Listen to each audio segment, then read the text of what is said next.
नमस्कार, unlock UPSC में आप सभी का स्वागत है। आज हम एक ऐसे मुद्दे पर बात करने वाले हैं जो हमारे चारों तरफ है, हमारे घरों में, हमारे हाथों में। जी हाँ, हम बात कर रहे हैं ई कचरे के बढ़ते संकट की।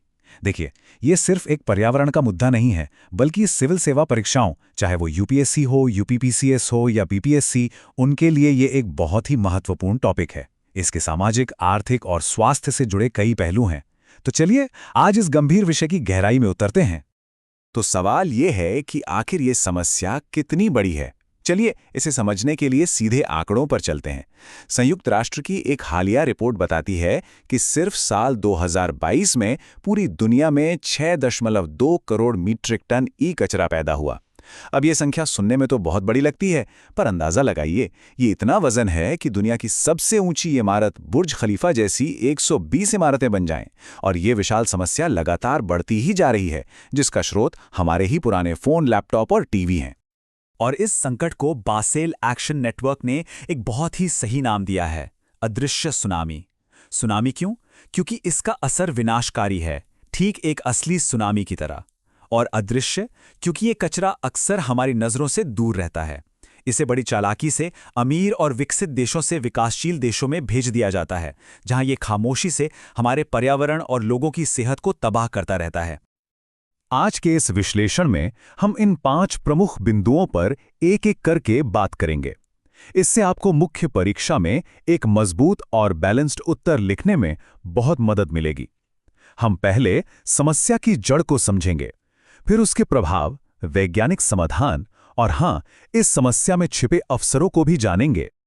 तो चलिए सबसे पहले इस अदृश्य सुनामी के पीछे की वैश्विक कहानी को समझते हैं, जिसे बासेल एक्शन नेटवर्क ने दुनिया के सामने रखा है। ये जानना बहुत जरूरी है कि ये समस्या किसी एक देश की नहीं, बल्कि एक ग्लोबल असंतुलन का नतीजा है, जहां कचरे का बोझ अमीर देशों से गरीब देशों पर शिफ्ट किया जा रहा है। तो ये पूरा सिस्टम काम कैसे करता है? देखिए, विकसित देश जैसे अमेरिका अपने लाखों टन इलेक्ट्रॉनिक कचरे को बस पैक करके एक्सपोर्ट कर देते हैं। और ये कचरा पहुंचता कहाँ है? ये पहुंचता है दक्षिण पूर्व एशिया के उन विकासशील देशों में जिनके पास इसे सुरक्षित तरीके से निपटाने की न तो कोई खास तकनीक है और न ही संसाधन। रिपोर्ट में 10 बड़ी अमेरिकी कंपनियों का नाम भी साफ साफ लिया गया है। और ये सब बासेल संधि का खुला उल्लंघन है, जो खतरनाक कचरे के एक देश से दूसरे देश में जाने को नियंत्रित करने के लिए ही बनाई गई थी। और सबसे बड़ी चिंता की बात यह है कि ये समस्या वक्त के साथ कम नहीं हो रही, बल्कि और तेजी से बढ़ रही है। जैसा कि ये चार्ट दिखा रहा है, संयुक्त राष्ट्र का अनुमान है कि 2030 तक ये आंकड़ा 8.2 करोड़ मीट्रिक टन तक पहुंच जाएगा। मतलब सिर्फ 8 सालों में 30% से भी ज्यादा की बढ़ोतरी। ये साफ दिखाता है कि अगर हमने अभी कोई ठोस कदम नहीं उठाए, तो भविष्य में हालात बहुत ज्यादा खराब होने वाले हैं। अब बात करते हैं इसके नतीजों की। ये ई कचरा सिर्फ कचरे का ढेर नहीं है, ये एक चलता फिरता जहर है, जो एक बहुत बड़ा पर्यावरण और स्वास्थ्य संकट खड़ा कर रहा है। चलिए देखते हैं कि कैसे इसका जहरीला असर हमारी जमीन और लोगों की जिंदगियों पर पड़ रहा है। देखिए, ई कचरे में एक बड़ा विरोधाभास है। एक तरफ इसमें सोना और तांबे जैसी बेहद कीमती धातुएं हैं, तो वहीं दूसरी तरफ इसमें शीशा, कैडमियम और पारा जैसे जानलेवा जहरीले पदार्थ भी भरे पड़े हैं। और यही इसका दोहरा चरित्र इसके मैनेजमेंट को और भी मुश्किल और खतरनाक बना देता है। एक तरफ तो इसमें शहरी खनन यानी अर्बन माइनिंग का अवसर है, तो दूसरी तरफ जानलेवा प्रदूषण का सीधा खतरा। और इस विरोधाभास की सबसे भारी कीमत कौन चुकाता है? इंसान।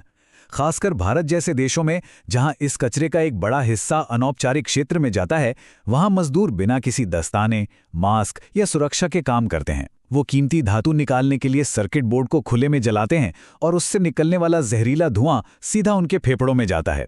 नतीजा? कैंसर, नर्वस सिस्टम का डैमेज और बच्चों में दिमागी विकास से जुड़ी गंभीर बीमारियां। ये एक मानवीय त्रासदी है जो अक्सर हमारी नजरों से दूर ही रहती है। लेकिन अब समस्या से आगे बढ़कर उन नए समाधानों की बात करते हैं जिन्हें विज्ञान हमारे सामने ला रहा है।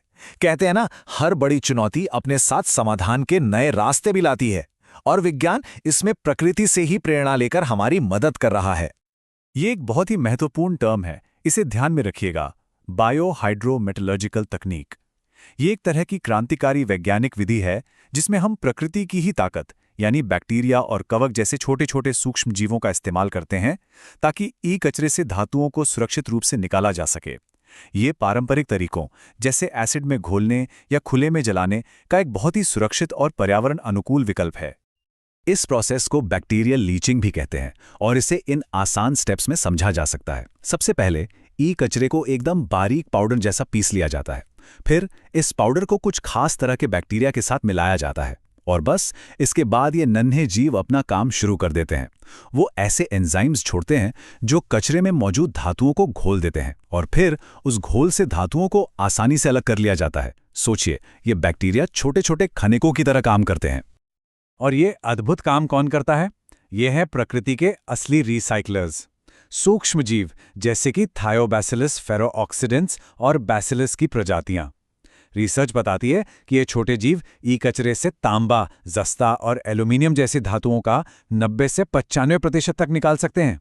ये सचमुच प्रकृति की ताकत का एक बेहतरीन उदाहरण है और भविष्य के लिए एक बड़ी उम्मीद भी।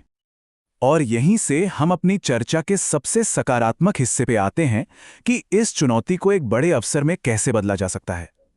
क्योंकि जैसा हम सब जानते हैं, हर संकट में एक अवसर भी छिपा होता है।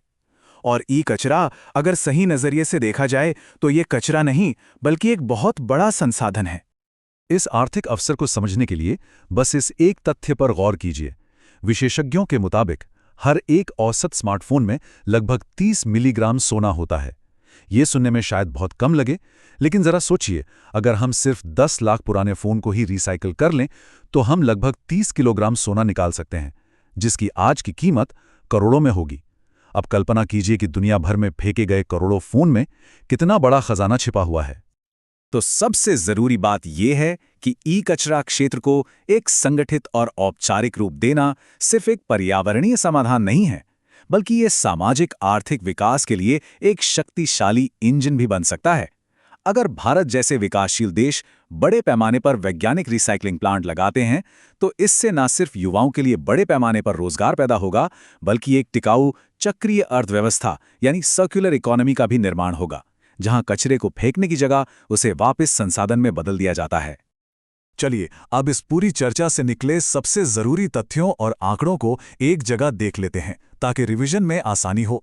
ये वो पॉइंट्स हैं जो मुख्य परीक्षा में आपके उत्तर को औरों से बेहतर और ज्यादा प्रभावशाली बना सकते हैं। ये टेबल उन सभी महत्वपूर्ण डेटा पॉइंट्स को एक नज़र में दिखाती है जिनका इस्तेमाल आप सीधे अपने उत्तरों में कर सकते हैं ताकि वे ज्यादा ठोस और साक्ष्य आधारित लगें। वैश्विक ई कचरे का आंकड़ा, 2030 का अनुमान, एक स्मार्टफोन में सोने की मात्रा और वैज्ञानिक रिसाइकलिंग की क्षमता, ये सभी आपके उत्तर को एक अलग वजन देंगे। और अंत में मुख्य परीक्षा के अभ्यास के लिए ये एक बहुत ही प्रासंगिक प्रश्न है।